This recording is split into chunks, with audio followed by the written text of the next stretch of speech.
Good evening, everyone, and welcome to the Brian Crombie Radio Hour on Saga 960.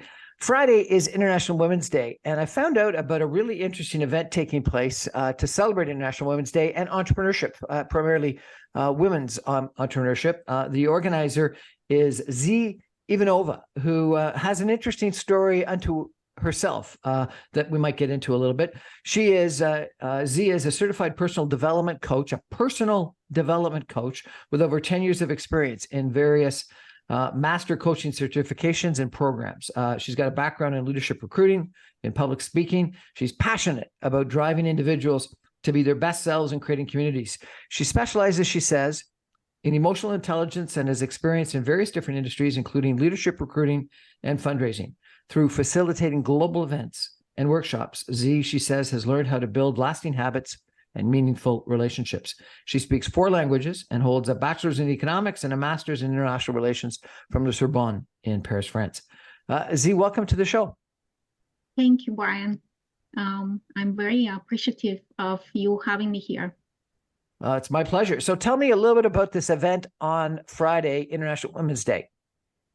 Yes, so March 8th, it's a big, I originally come from Bulgaria, and in Eastern Europe, every woman is celebrated on International Women's Day. Since you are a girl, little girl, then in your student years, men bring you flowers in university, your colleagues, your boyfriends, your brothers, everyone is celebrated. And I saw a gap in Canada since I moved 13 years ago, and I wanted to have an event where women are celebrated together with men, because I believe in the feminine and masculine energy. We need each other, and empower women to step into their power and inspire them with different stories, but mostly it's empowering and encouraging women.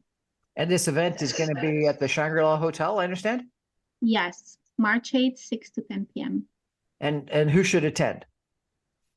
Anyone. I have politicians, I have C-level executives, lawyers, entrepreneurs, professionals. Anyone is invited to come to the event, men and women. Men and women? Yes. And you're going to have panels, I understand? Yes, I'm going to have United Nations Women Council flying to Toronto to speak and open the event as a keynote speaker. And then I'm going to have different entrepreneurs, founders, presidents, CEOs of different companies in different backgrounds. And the beauty of this event is I had a vision to host the event with women from all continents, and I get to have this. So the women on the panel were from 5 continents backgrounds, and different stories and experiences.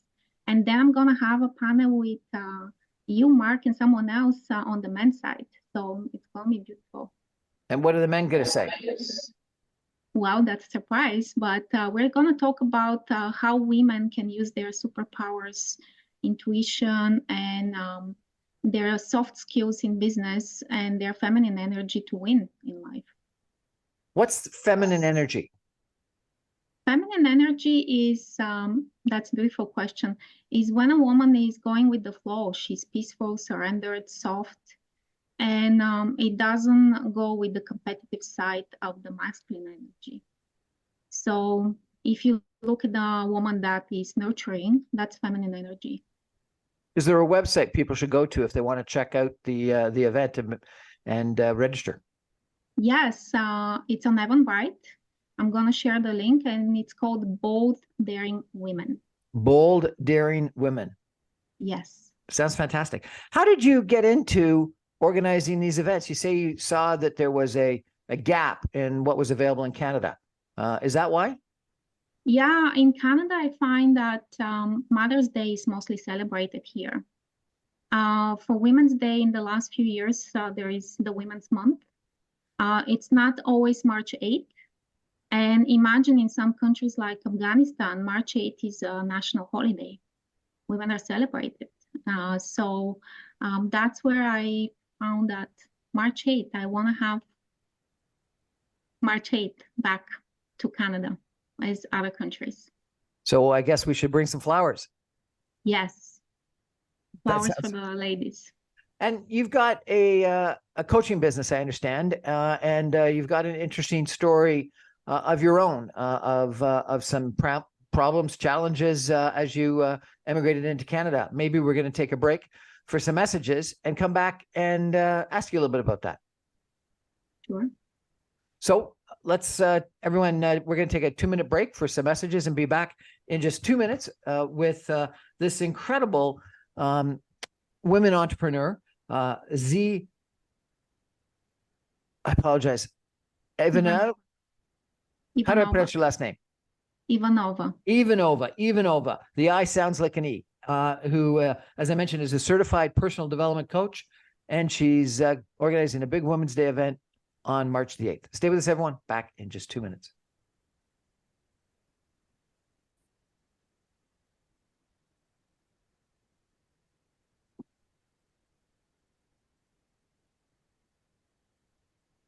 Welcome back, everyone, to the Brian Crombie Radio Hour on Saga 960.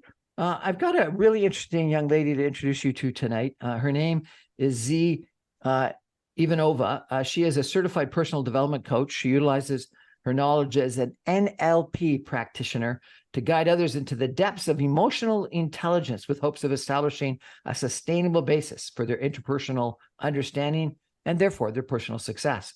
She spent the majority of her life traveling and connecting with individuals from different parts of the world, giving her a unique edge within the industry of coaching.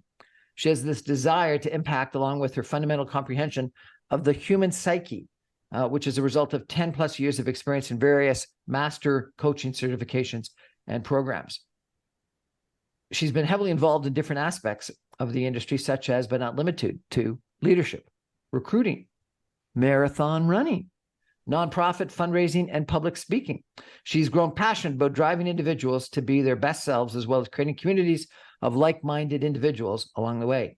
She's facilitated global events and workshops. She has learned how to build lasting habits and meaningful relationships. Due to her deep understanding of shifting limiting beliefs, reprogramming one's mind, and having experienced the shift within herself alone, Zee desires to transpose that knowledge into others. She currently resides here in Toronto, where she vigorously is building her international agency, which is set out to do precisely that. Zee speaks 4 languages, holds a certificate in NLP, certified by the co-founder Richard Bandler himself, but she also has undergone extensive training with Tony Robbins while simultaneously putting herself through the world-famous Dale Carnegie course. Other credentials include landmark education and emotional intelligence coaching. She's got spectacular interest and expertise. She sparked the interest of many who are only waiting in excitement to see what her next moves are so they can follow along.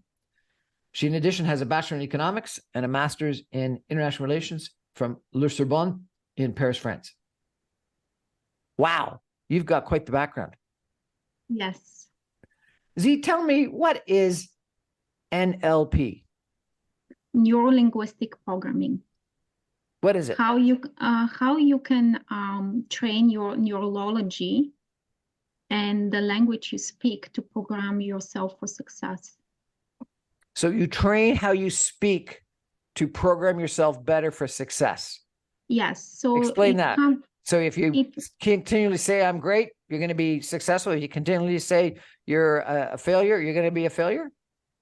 Well, it's your state of mind. If you think about how you pronounced it right now, there is more energy in I'm great than I'm a failure. You know, like the state and the energy. So when people tell me I'm broke, I'm old, that doesn't give you a fresh start with your life and with the future you want to create. So is this like the book The Secret, that you just have to be optimistic and say positive things? No, I don't believe that much. I'm more into the Bible than The Secret. Okay. But yeah, so if you have faith, when we come to the name Bold Daring Women, my event, bold is being fearless, being confident, and being courageous. And in life, you need to have faith and courage in order to step into something new. In order to, for me, I wanted to run 1 marathon. It became a passion. And then I set the goal to run Boston, and I qualified 3 times. But until I step out and start running in the winter in Montreal, it would never happen. So having that faith in your skills and abilities that you can achieve something. Who is Richard Bandley? He's the co-founder of neurolinguistic programming. He's a scientist. I find that he's a genius. He used to go to hospitals 40, 50 years ago and get very hard cases with therapists and then shift their reality and turn them to normal human being. And Tony Robbins. Tell us about the courses you've done with Tony Robbins. Well, Tony Robbins, he's trained by Richard Bandler as well in NLP. So with Tony, it's the journey of 4 years ago during the pandemic. I got to get into Tony very deep. And what I learned from him is your energy and your state of mind, how you can shift that in any moment. People reject you, people don't believe in your vision, and how you shift as a leader and go and create new reality and new vision for yourself, and you keep your main vision. So with that event that I'm hosting, I had the vision and I had to say no. I had to keep the vision to what it is and then shift a few times and adjust and be flexible. And that's what we do as leaders. And Dale Carnegie, what was the lesson from the Dale Carnegie course you took? Well, Dale Carnegie is the book, How to Win Friends and Influence People, that I know people that read one chapter a day for years. That's ongoing. One of the main things, there is a chapter on smiling, how when you smile to people, it creates connection. And with the pandemic and everything, I feel that we're missing that connection. And that's one of the reasons I'm doing the event, to connect women with each other. Why is connection so important? Well, connection, it's important because in life we get to have different perspectives. We get to have support. Women are missing support, even in the workplace. We get to have feedback. And in order to learn and grow, we get to get the feedback and the hard truth, how we show up. And then we move to a new direction, a new reality and identity for ourselves. But why don't women have those connections anyway? Oh, that's an interesting question. Well, depending on their journey in life and personal development, some are more introverted. Others, they don't know where to find the women. It's only their workplace. They're limiting themselves. It's all about your limiting beliefs and looking for the women that you aspire to be. And sometimes you don't know who you aspire to be, unless you're in a room with different types of women and you can relate to their story. Is it more challenging than you think for females to establish those connections, or what are you saying? I find that depending on the personality type, my personality established connections with people from all backgrounds. However, there is a lot of people that stick to the people from high school and university that they have as friends, and they don't grow and learn. And I had a conversation the other day. I was at an event and the woman told me I outgrew some of my friends. So that's where when you outgrow people, you get to meet the people in a different level. New people show up in your life and then you connect with them. But we all need connection. So Sheryl Sandberg wrote this book about leaning in. Harvard Business School did this study that showed that even very, well-educated, ambitious, females in Harvard Business School laid back. They let the men answer the questions. They were not eager to put their hands up to contribute. That they felt the imposter syndrome way too often. That they didn't see themselves as equal to some of the men in the class. What is that? Do we do something to make females feel less powerful in our society? Well, it comes to your family, first of all, how you grew up. If you had examples in my family, I had strong women, doctors, lawyers, people that were working, and when you have an example like this, you show up differently in life. But unfortunately, not everyone had that voice as a child. Our self-expression, even sometimes teachers do that. Different people do it in our life, and then we are stuck in our self-expression. So the imposter syndrome comes from fear. And most of the women that I know are struggling with their worthiness and feeling good. I'm not good enough. And if you come deeper with that, it's limiting beliefs, and you can learn deeper and deeper how to trust yourself and use your voice. That's where the neurology comes in neurolinguistic programming. Getting rid of everything that is, or letting go of everything that is holding you back, the stories, the beliefs that are convenient, because for some people it's convenient to be in self-doubt, so you don't take action for your dreams and goals, and you live your life.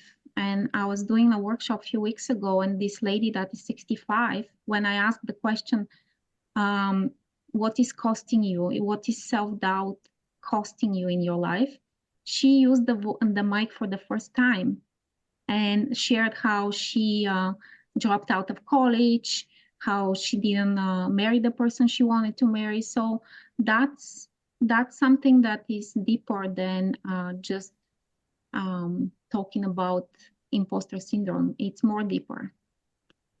So is this the coaching that you do with women, trying to have them find their voice? One of them is, yes, it's finding their voice and purpose, and using their voice. That's the most important part. And how do you do this coaching?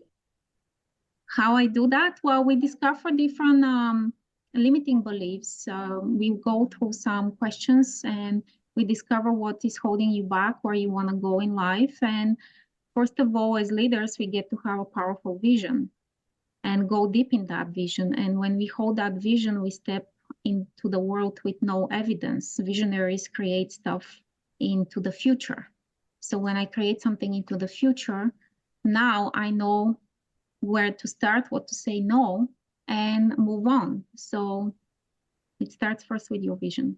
And do you do this by like having someone lie down on a couch like a psychiatrist, or do you have lots of conversations, or you do a study, an exam, or like tell me how do you do this coaching?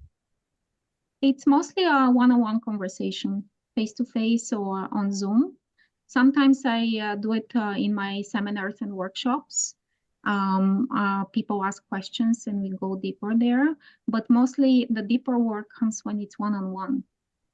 How'd you get into this? Well, I got into that through pain, because pain is the most powerful transformational force. And thank God that people go through different struggles and challenges, and me as well. So you build that resilience and trust and confidence in yourself. And I stepped into, when I moved to Canada, I was going through difficult times. Immigrants in Canada, they get to go back and take any job because they get to have Canadian experience. It didn't matter that I went to La Sorbonne or all these places, even though my diplomas were recognized, and going and adapting to that lifestyle, and then going back to school because I realized that I get to have Canadian diploma. Everything was this emotional roller coaster. And I had to, I saw that I can do something with me, step into something that is personal development. And then I realized that there is blind spot that is spotting, the blind spots behind me that are holding me back. And when you're present to and self-aware of that, you go and create new realities. That's how I created the possibility to qualify for Boston Marathon, to move to Toronto with $200 in my pocket. All this is stepping into the future and holding the vision you have for your life. When you moved to Toronto, you had only $200 in your pocket. Seriously? Yes. And I had... You had a master's from the Sorbonne, and you only had $200 in your pocket. Well, the thing is that when you're not meant to stay somewhere, I believe God is shutting all the doors and I decided to move by faith here. I had a vision to move to Toronto 2 years prior, but I had it that I have to have the job, the place to stay. Everything had to be perfect. And sometimes this perfection holds us back. And if we are messy and step into the unknown, which is being bold, we create from nothing. So when I decided to move, I told my boss to fire me. And within a week, people came to my life. I can store your stuff. I asked people if they know someone. I rented from these people in Toronto. And then I had scheduled interviews in Toronto 2 days before I moved. And on the first interview, they hired me. So sometimes we need to be bold into and go after what we want in order to get it. So it sounds like your decision to quit your job and leave Montreal was a tough one, but in the end, it was the right one. Yes. And that those opportunities wouldn't have come your way if you hadn't made that tough decision. No, it's always being decisive and being in tune with your dreams and vision for your life. I had the vision for 2 years, but I procrastinated, which is fear. Fear was holding me back, and I had it that everything has to be perfect before I move, and it doesn't work like this. So then why do you say that it was so painful? Painful in what sense? Staying in Montreal? No, you said that it was a painful process. Sounds like it ended up being reasonably easy. People came in and helped you out. Well, until you come to that realization for yourself that things are going to work, you trust yourself, you trust your resourcefulness. It's a painful process because your self-doubts, your stuff from the past, some things didn't work out when you move, that comes up and it's pain. And when that pain happens, you transform because you decide to step out and shift yourself and being in that possibility. If people want to check out your coaching, is there a website they should go to? Yes, I have a website. It's bolddaringwomen.com. Bolddaringwomen.com. Yes.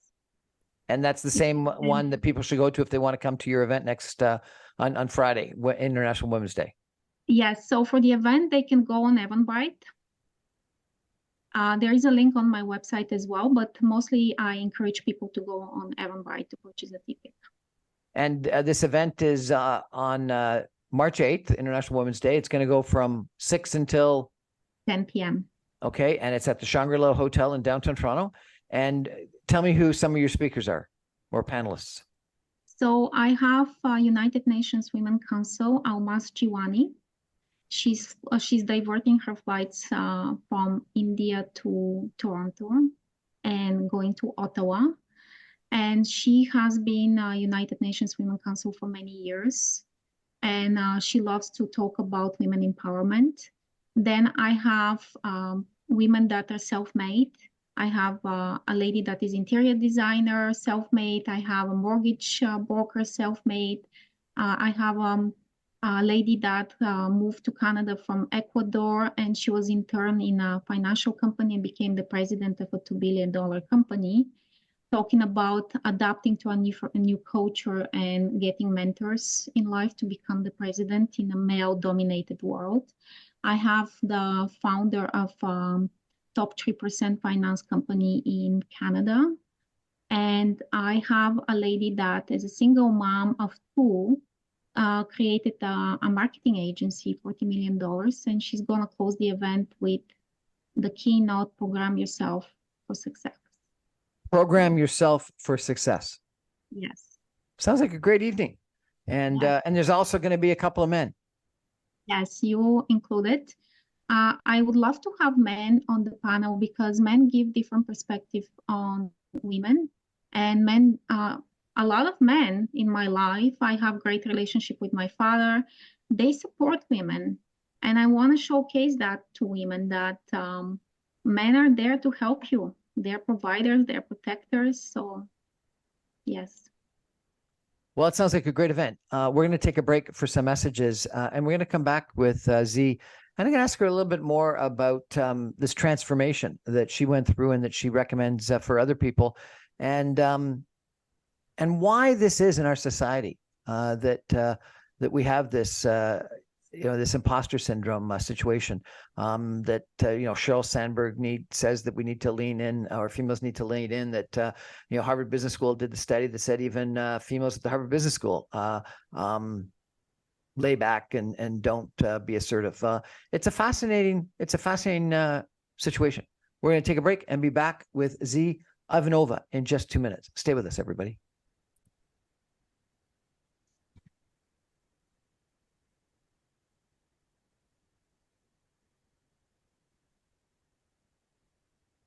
Welcome back, everyone, to the Brian Crombie Radio Hour on Saga 960. My guest tonight is Zee Ivanova. She is a fascinating person. She's a personal certified development coach.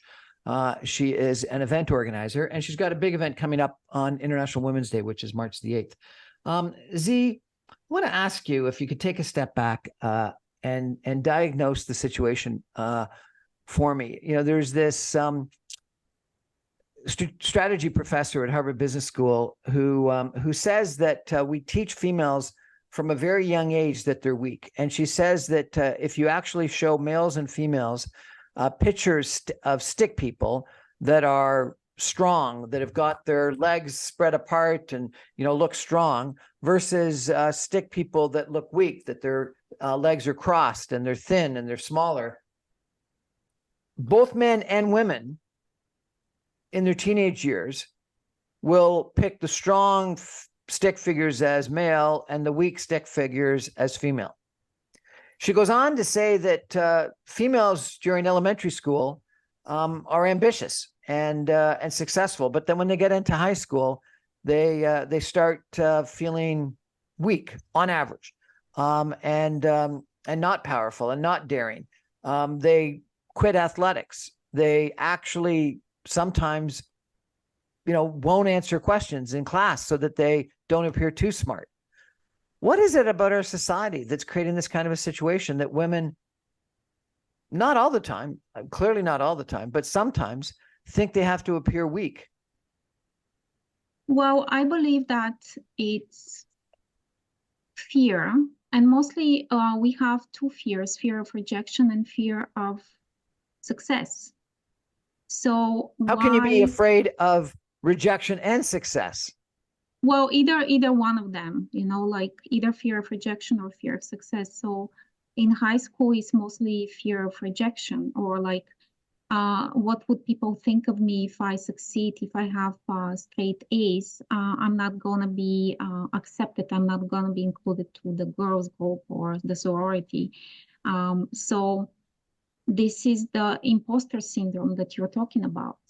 And how can we encourage women to be authentic and to stand in their power and keep that confidence in themselves?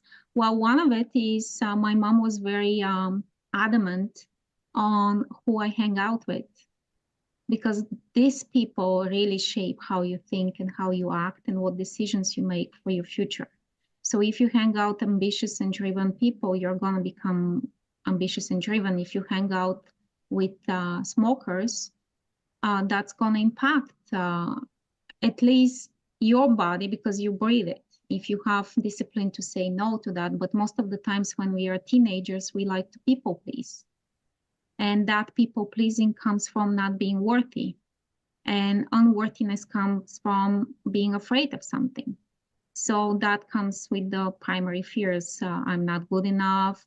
And that's what it is. I'm not good enough. So one of the ways that you can become worthy is to decide to become worthy. So if you think of you serving others, I think that's the greatest example I can give. Not focusing on yourself and serving others. That's a way to feel worthy. Ask yourself, what do you really want in your life? And there are a few things that you can compare yourself. It comes from fear, it comes from your habits, it comes from skills. So maybe it's a habit that you get to shift. Maybe it's a skill that you need to develop. You know, public speaking is one of the biggest fears, and I think that's why we get the imposter syndrome. And me dealing with phobias of public speaking with NLP, that's a big fear for a lot of people. Even now, some people declined being speakers at the event because I can feel that they don't want to be in front of the camera. They don't want to be in front of people. And that's a limiting belief at the end of the day. It's not being good enough and looking good. That's another story we have. We get to say it as it is, or someone laughed at us when we were kids. We were performing and it didn't work out, and that story is running our life. There's different things that we can think about, but at the end of the day is you focusing on others, taking massive action towards what you want, and decide that you're going to be enough. What's massive action? Well, massive action means that you're going to do something daily. Daily, like I'm going to run 1 mile. I'm going to drink 8 ounces of water. Like, set yourself for success. I'm going to wake up at 5 a.m. I'm going to be grateful, like have a gratitude. Little steps like this multiply, compound effect. There is a book called The Compound Effect that I read many years ago. Excellent book on the compound effect in your life, because if you start 1 mile, then it becomes 2 miles, and then you lose the weight, you feel better in your body, you feel more confident. It comes like this. Are you still running marathons? I stopped after Boston Marathon. I still run every day, but I achieved what I wanted to achieve with marathon running, so I'm very happy for that. You said that you guide people through the depths of emotional intelligence. Tell me what that's all about. Yes, I find that nowadays we get offended very easily and cancel people, avoid the conversations, withhold information, withhold how we feel. And that's emotional intelligence.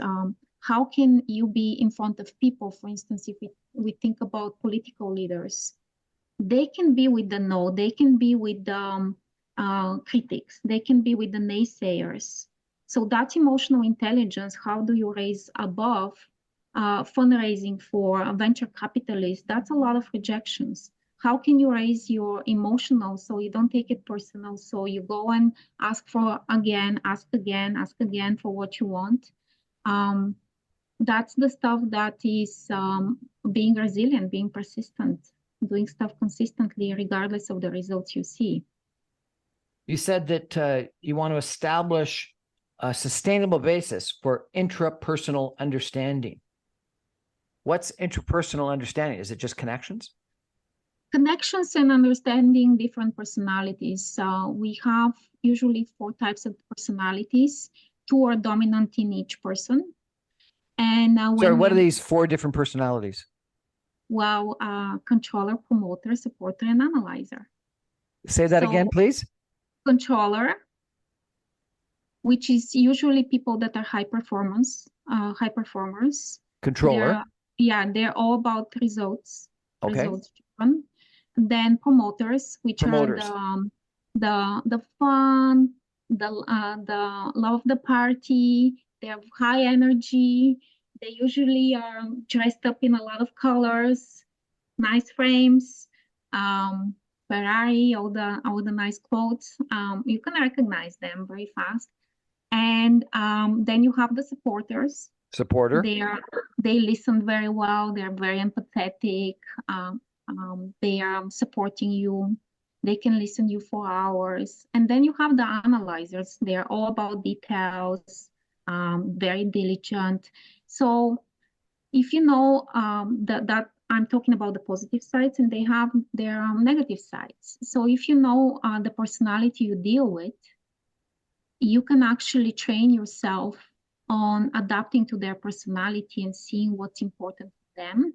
So for instance, for analyzers, they need to trust you.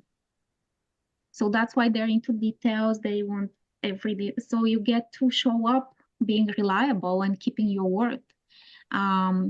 So knowing the different personalities is very important for interpersonal relationships. And how do you figure that out? Well, it's a training. So I get And to what- train people on that as well. And what are you? I'm promoting controller. So for me, controller is the highest and promoter is the lower part of the four. So, and once you are aware of your personality styles, you can actually train yourself to be supporter and analyzer, which are my lowest. So I can So train if myself. you are a controller promoter, are you Yes, best to be matched with another controller promoter or with someone that is a supporter analyzer? well, most likely analyzing controller. So, Analyzing controller. yes, so because there is, when I speak to people that are high results driven people, women that are mostly in the controller, supporters are boring for them. They drain them. So they need someone to kind of balance, because the analyzer balances, but they are still driven by results. So they have the controller in them. But it depends on the journey of each person, because with the seasons in life, right now you might need analyzing controller, but then in a few years you might need a supporter. So different seasons.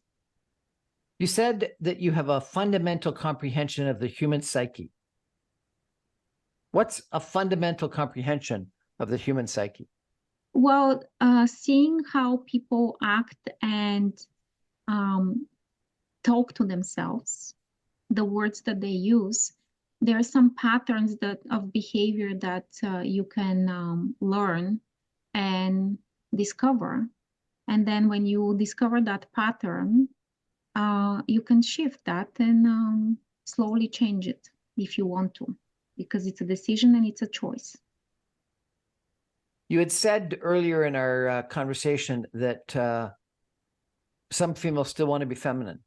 I've had several people on my show in the last while that have said that there's this challenge in society between women's rights organizations and feminism that at times wants females to be masculine and not be moms and mothers, not stay at home, not be feminine, and sort of a new effort. They call it sort of the new feminism that says, yes, you can still be for female rights, for women's rights, but you are allowed to be and encouraged to be feminine.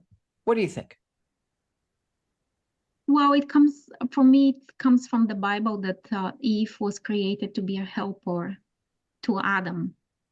So I don't believe that we get to be feminist. Everyone is a leader. Anyone has different qualities that they can bring to the table. And I believe in women being feminine and powerful. You can be soft, you can be assertive. And it's a dance. Masculine and feminine energy is a dance. Men have feminine energy. When they see kids, when they play with kids, that's feminine energy. Women have masculine energy. When you see lawyers, how they fight in court, that's masculine energy. So it's a dance. And we get to pull that from each other. So men can become strong, powerful, taking charge, and the woman can become, I know very successful CEOs with very strong men, and they become very soft because the man is protecting, providing, and the woman is soft to that person. It's Men a dance. being a protector provider is kind of an old or old-fashioned or traditional kind of attitude, is it not? No, I believe it's in men. It's instilled in men. I think every man has it. It's just some don't use it. But yet a lot of men in the last while have been told that that society wants them to be empathetic and not be as so aggressive and not try to always be the provider and the protector, but to take a back seat. So what is it that women want?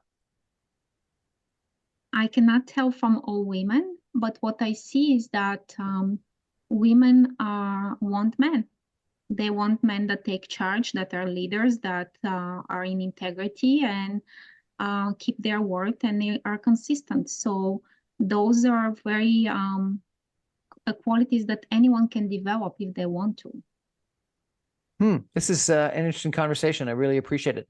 So you believe that with neuro-linguistic programming, so you speak about what you want and what you want to become, that you can change your stars, you can change your trajectory in life. Is that correct? Yes, it's used in sports. You can shift someone by losing the game and having a conversation, and their neurology shifts and they focus. In tennis, I love tennis. 2 seconds, you can lose the match. That is, you get to be present to that and shift right away. You can get angry at someone and then throw yourself off. That's the emotional intelligence. Or you can stay focused on the game and win the match or turn the match around. That's the same in life. So if someone wants to do this, other than hiring you, is there a book that you'd recommend or a seminar that one should go to? Well, there are different things people can do. I recommend going to Richard Bandler. He does it once a year in Orlando for 25 years. Sometimes he goes to London, UK to do it. There are people that are trainers here in Toronto. There are some books. I know people that have gone through very traumatic experiences. And 2 years, they were on and off, and they came to the seminar and they transformed that. I went to the seminar because I wanted to learn about NLP, but there were people in the audience that survived 9/11, and for 20 plus years, they were living 9/11 in their life. Really? So, yes. So that reality, you can shift that. And then after the seminar, they went back to the memorial and they were present to it. Yeah, it's a work, post-traumatic syndrome. Everything is holding you back in a way. Remind us your website. It's bolddaringwomen.com. bolddaringwomen.com. And you've got an event coming up on March 8th, International Women's Day. We're going to take a break for some messages and come back in just 2 minutes with some concluding comments with Zee Ivanova. Ivanova. Stay with us, everyone. Back in 2 minutes.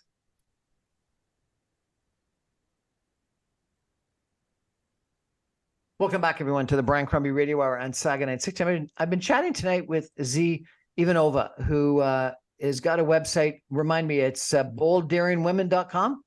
Yes. bolddaringwomen.com. And she provides coaching primarily for women, but I think for other people on neuro-linguistic programming and interpersonal skills and emotional intelligence and trying to figure out what your passion is and where you're going to go in life. And it sounds like she's successful in that regard. And she's got an event coming up on International Women's Day, March the 8th at the Shangri-La Hotel in downtown Toronto, 6 to 10 p.m., where there's numerous different speakers, and it should be a very inspirational evening. Zee, this strategy professor from Harvard Business School I mentioned, Amy Cuddy, she is about body language, and she says you've got to stand tall and wide and, do the victory pose and act like Wonder Woman and stuff like that. And you mentioned neuro-linguistic programming, which is about, what you speak and what you say. Other people talk about what's in your mind and what you think. What is it? Is it body language? Is it what you say? What's in your brain? What do you think? I think that everything is related. And connected. So if I say to myself, I'm a confident, committed, open leader. I'm a confident, committed open leader. So I say that and I embody that. So I'm confident, so I embody confidence. I'm committed, so I take action every day towards what I want to achieve, and I'm open. I'm open to feedback. I'm open. I'm vulnerable. So you can embody that. Many times when we go to an interview, that's the confidence skill. You show up with that confidence in order to get the job. So you embody that being hireable. You embody that even when you go on a date, you're playful, you're fun, you embody that. So it's embodying, it's mindset, it's how you speak to yourself, it's all together. Everything. Okay, well, that sounds good. I believe in the body language. I think that's really helpful. I before I go into a speech or something like that, I do the victory pose and things like that. I believe in vision boards and putting what I want on a wall and reading it to myself and speaking it out loud. And I really think that going through the work of thinking about, you know, what your ikigai is, which is that Japanese concept of what you're good at, what the world needs more of, what you can get paid for, and what you're passionate about is really helpful, such that you know what it is that you want to achieve in life.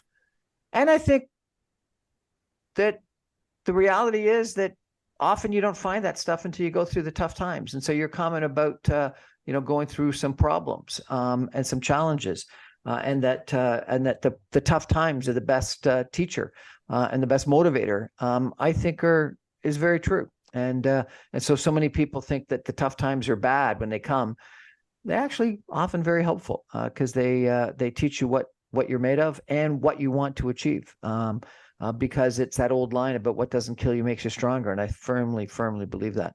Because I've had some of my own tough times, and I've found that I've learned stuff, very valuable stuff, every time I've gone through one of those tough times.